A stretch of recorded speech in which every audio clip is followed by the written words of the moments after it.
All right, so there you have it. The second day of testimony on Capitol Hill for Federal Reserve Chairman Ben Bernanke is adjourned. They covered a lot of ground, although mostly focusing on the exit strategy yesterday.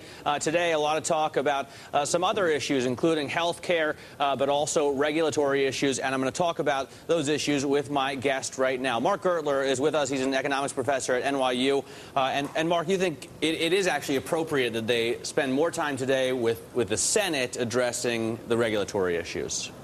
Well, I think the regulatory issues are one of the prime issues that need to be addressed. And I think given that they got some of the basic issues off the table yesterday, they need to look forward, and that's an area you want to look forward. Do you think, I mean, it seems almost like Ben Bernanke has been on a bit of a PR campaign, at least if you look at a comparison with Alan Greenspan, going on 60 Minutes, meeting up with politicians apparently outside the building, writing an op-ed, a surprise op-ed in the Wall Street Journal. Is he making some headway in getting what he wants?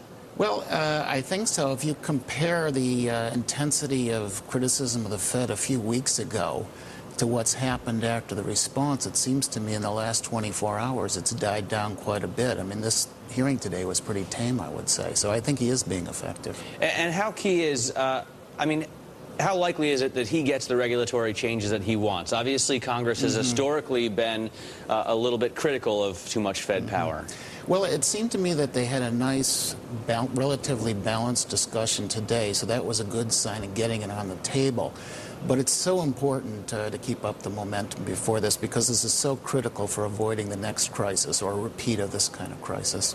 Let's switch gears just a bit, because yesterday I was talking with David Malpass from Encima Global. He was discouraged that they were so focused yesterday on the exit strategy and not talking enough about the problems with small businesses, which we've been hearing about more and more recently. They did focus a lot on small business lending and credit today. What do you think about that problem? I mean, it is a bit of a conundrum because, as the chairman mentioned, they need credit more than anyone else, but they also default on credit more than the bigger businesses. Well, let me first say, I first agree with the general point. I mean, it was important to lay out the exit strategies so the markets knew that the Fed, in fact, does have one ready to use. But I think the Fed also made clear that it's not ready to implement that strategy because the economy is still weak. And one area it is still weak is in credit to small businesses. They're very dependent on credit from financial institutions, and of course, that even though situations improved, it's still tough to get. And of course, some of those financial institutions, witness CIT, for example, are foundering themselves. I mean, it seems as if more help has been given, and the chairman was just addressing this issue to the bigger banks, and that the administration and the government has been sort of overlooking the smaller business institutions. Well, that underscores the need for regulatory reform. The big institutions got help because when they went down, they'd bring down the whole system. And the Fed can't get into the business of helping every institution.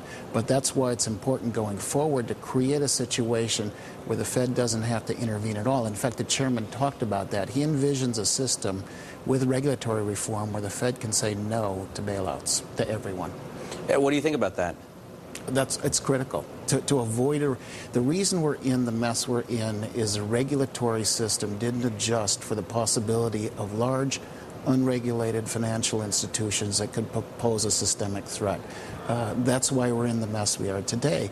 So first we have to get the recovery, but this regulatory reform is so vital, and I agree with Mr. Malpass. I mean, the exit issue is secondary to these kinds of considerations. So it's key, what you're saying is to be able to resolve these companies rather than having to spend hundreds of billions of dollars bailing them out. Exactly. The chairman said the option today is either bailout or chaos from bankruptcy, and we have to move out of that system. Let's talk a little bit also, you made an interesting point while we were talking during the testimony about small businesses. So much is made of small businesses driving growth and driving job creation, but there's another side to that coin. Well, they churn. They create jobs, they destroy jobs. That isn't to say they aren't an important sector in job creation, but large firms are also important. So you want to get both sectors going.